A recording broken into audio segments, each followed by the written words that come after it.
We served a great dinner. Nobody's seen the bottom of their glass since we got here. You know, see, this is what I love about a town like Sayreville. It's a real town. I mean, let's face it, you go to some of the big restaurants in the city, not Helican, but some of the other restaurants, and you know how the waiters are so snooty.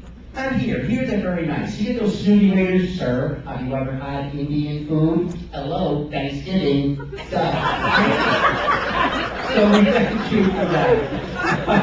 Who else is here? Our physicians. The doctor said, I don't know, how you doing, John? How are you? And how are you, sir? How are you? How you doing? Look at so why don't you just call him Dr. McDreamy? He's up there in the Pacific Northwest. And serious. Very cool. Very cool. I actually started Rutgers University pre-med. I think I took that laughter is the best medicine thing a little bit too far there. You think I got off track a little bit there?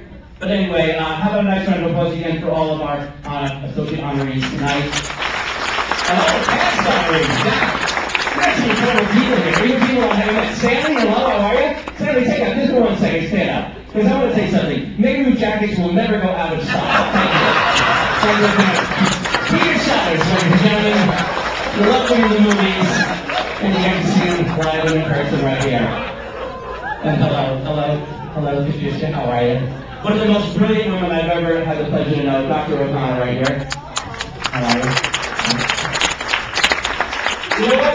There's brilliant and there's brilliant. But I remember once sitting in sophomore year English. You would come into school one day. This is not, sometimes, you know, we can be brilliant one ways and not so brilliant others. I remember you, and for underarm deodorant, I remember you used Lysol spray once. So God bless you, baby.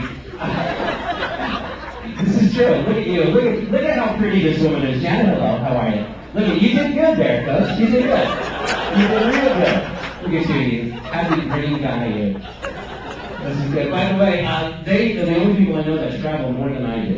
I mean, I travel for a living. I'm around the world doing comedy. I was in Auckland, New Zealand last year doing shows there. I'm going to Sydney. I go to here and there. They're the only person. He has so many frequent flyer miles. When he goes on a plane, they give him his own personal stewardess. Right. So I have to say, Sayreville absolutely changed my life. Now, for those of you that grew up in this town, were born and raised here, I was a transplant. In 1966, I moved from Brooklyn with my family.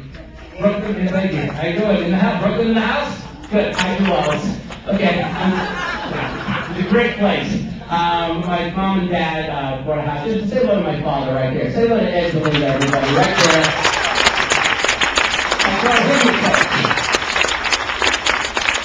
They bought a little house in Oak Tree Village, right around the corner from Michael, right? We grew up in the same neighborhood. And we moved here, and it was a different world. In 1966, when I came to Sayreville, I felt like the guy in Hoosiers.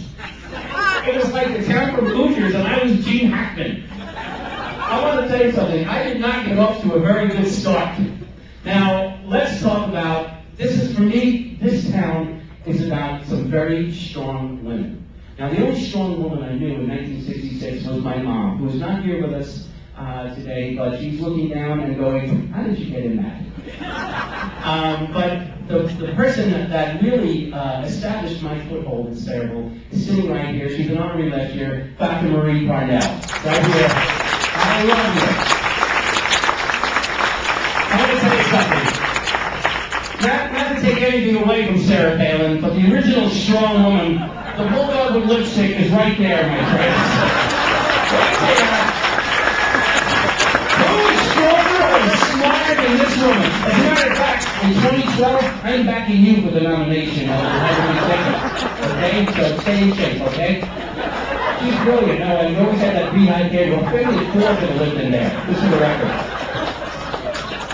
My first day of school, I was a transfer. I came out in the middle of the semester. That was as amazing as it was. But I missed the bus on the first day of school. And I had to go to the principal's office. And I remember the first thing Dr. Parnell said to me was, "You're not getting off to a very good start."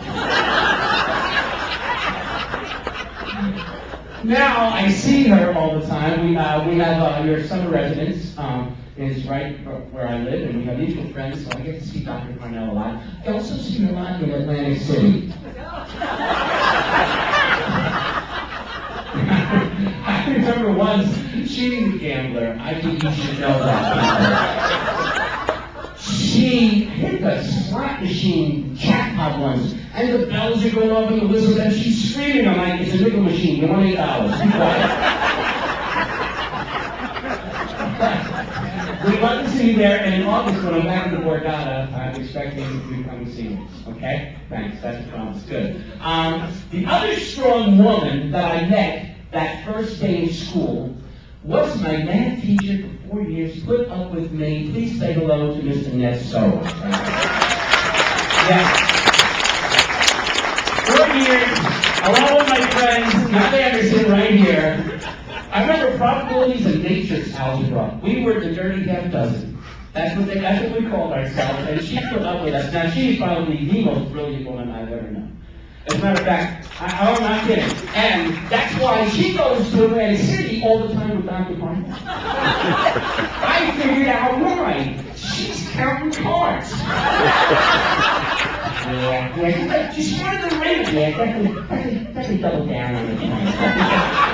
Yeah, I think it's kind of a positive 7. Brilliant, isn't that so, everybody, right there? Thank you for putting up with me. And the other woman that I believe was a very strong woman and absolutely had a lot of influence on me, she's not with us anymore, but Miss Roseanne O'Donnell. She was our guidance counselor when I was in Sayreville High School. And she, all the time I was saying, oh, I'm going to go to Rutgers and I'm going to be a dentist or I'm going to do that. She was like, no, you're not.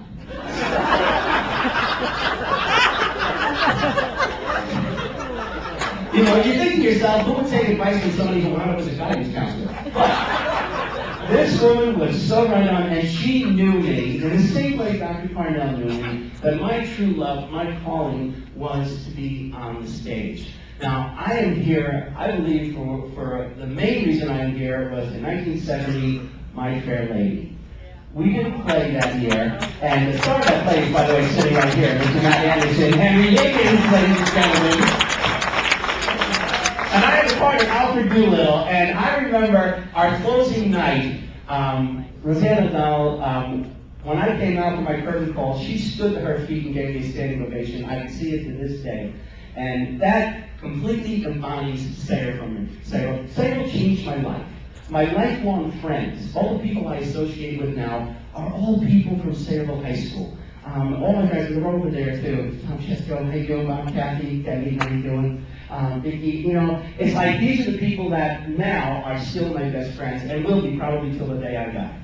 The town changed my life. I'm very happy and honored to be here tonight, and it hasn't set in yet, but it's something that I will treasure for the rest of my life. I thank each and every one of you, especially Dr. Parnell, Mr. Heffelfinger, and Ms. Stoll for taking care of me and teaching me that life can be very good. Thank you very much.